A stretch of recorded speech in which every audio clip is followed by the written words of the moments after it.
সকাল ৮টা থেকে বিকেল ৪টা পর্যন্ত চলবে ভোট গ্রহণ। নির্বাচনের প্রস্তুতির খবর জানাতে বিশ্ববিদ্যালয় ক্যাম্পাস থেকে যোগ দিচ্ছেন সহকর্মী ফরহাদ বিন নূর। ফরহাদ, সার্বিক প্রস্তুতি কেমন দেখছেন, আর বিশ্ববিদ্যালয় প্রশাসনের সঙ্গে আপনার কোনো কথা হয়েছে কিনা জানাবেন।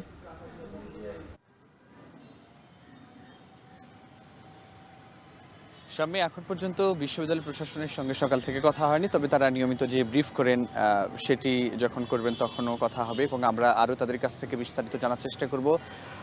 তারা ক্যাম্পাসের সার্বিক নিরাপত্তার ব্যাপারে যদি আমি শুরু থেকে বলি, আমরা কিন্তু দেখছি যে ক্যাম্পাসের নিরাপত্তা এখন পর্যন্ত বেশ ভালো অবস্থায় আছে এবং যেসব জায়গায় নিরাপত্তা বেশি জোরদার করার দরকার সেই জায়গাগুলোতেও আমরা দেখছি আইন শৃঙ্খলা রক্ষাকারী বাহিনী সেখানে ইতিমধ্যেই মোতায়েন রয়েছেন। আমরা এই মুহূর্তে যেখানে রয়েছি কার্জন হলে আমরা দেখছি এখানে মূলত কার্জন হলে দুটি কেন্দ্র থাকবে।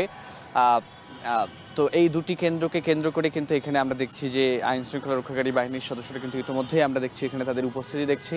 এবং আরেকটা বিষয় বলতে হয় যে আমরা দেখেছি গতকাল কিন্তু প্রচারণার শেষ সময় ছিল এবং আজকে কোনো প্রচারণায়, তবে ক্যাম্পাসে যে স্বাভাবিক কার্যক্রম পড়াশোনা কিংবা ক্লাস পরীক্ষা সেগুলো কিন্তু একেবারে স্বাভাবিকভাবেই চলছে।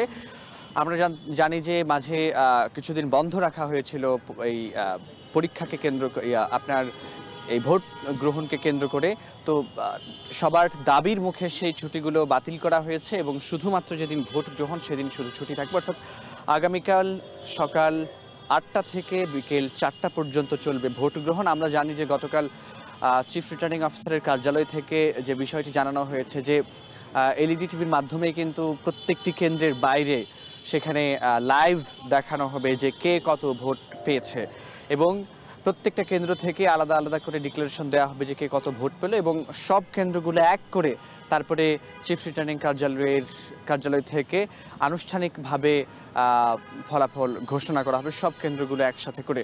তো আরেকটি বিষয় একটু বলতে হয়, আমরা দেখেছি গত রাতে একটি ঘটনা দেখেছি যেটিকে অনেকেই বলছেন যে এগুলো বিশৃঙ্খলা চেষ্টা করা হয়েছে এবং ডাকসুকে শেষ মুহূর্তে বানচালের চেষ্টা করা হয়েছে। আমরা দেখেছি একটি ছাত্র সংগঠন তারা নিজেদের নাম সহ তারা নিজেরা বলেছেন যে ছাত্র ইউনিয়নের পক্ষ থেকে তারা এই ডাকসুকে বানচাল করবার জন্য আমরা দেখেছি রাতে তারা বেশ কিছু পোস্টারিং করেছে। তারা বলেছে অমুককে ভোট দেওয়া যাবে না, তমুককে ভোট দেওয়া যাবে না, এই টাইপের একটি তারা পোস্টার বিভিন্ন জায়গায় লাগিয়েছে এবং এই নিয়ে প্রশাসনের সঙ্গেও গণমাধ্যম কর্মীরা কথা বলেছেন।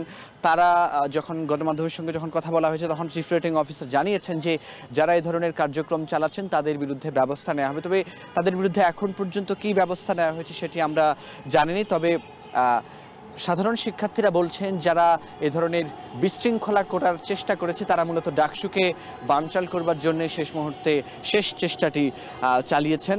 তো সব মিলিয়ে যদি বলি যে এ ধরনের দু একটি বিশৃঙ্খলার ঘটনা থাকলেও ডাকসু কিন্তু তার আপন গতিতে সেই আমরা যখন দেখেছি যখন তফসিল ঘোষণা হয়েছে 30 আগস্ট, তখন থেকে কিন্তু আমরা দেখেছি যে এই যে ডাকসু নির্বাচনের নানা প্রক্রিয়া শেষে কিন্তু এখন পর্যন্ত আমরা দেখছি যে অভিযোগ পাল্টা অভিযোগ ইত্যাদি থাকলেও আমরা দেখছি ক্যাম্পাসের ভিতরে কোনো প্রকার সহিংসতা নেই, ক্যাম্পাসের ভিতরে কোনো মারামারি হানাহানি নেই।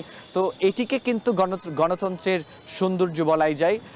আমরা আশা রাখছি যে আগামীকাল সুষ্ঠু পরিবেশেই তা ডাকসু নির্বাচন সম্পন্ন হবে এবং ভোটাররা তার পছন্দের প্রার্থীকে ভোট দিবেন এবং যিনি সর্বোচ্চ ভোট পাবেন তিনি বিজয়ী হবেন এবং এই বিশ্ববিদ্যালয়ের জন্য তিনি কাজ করবেন।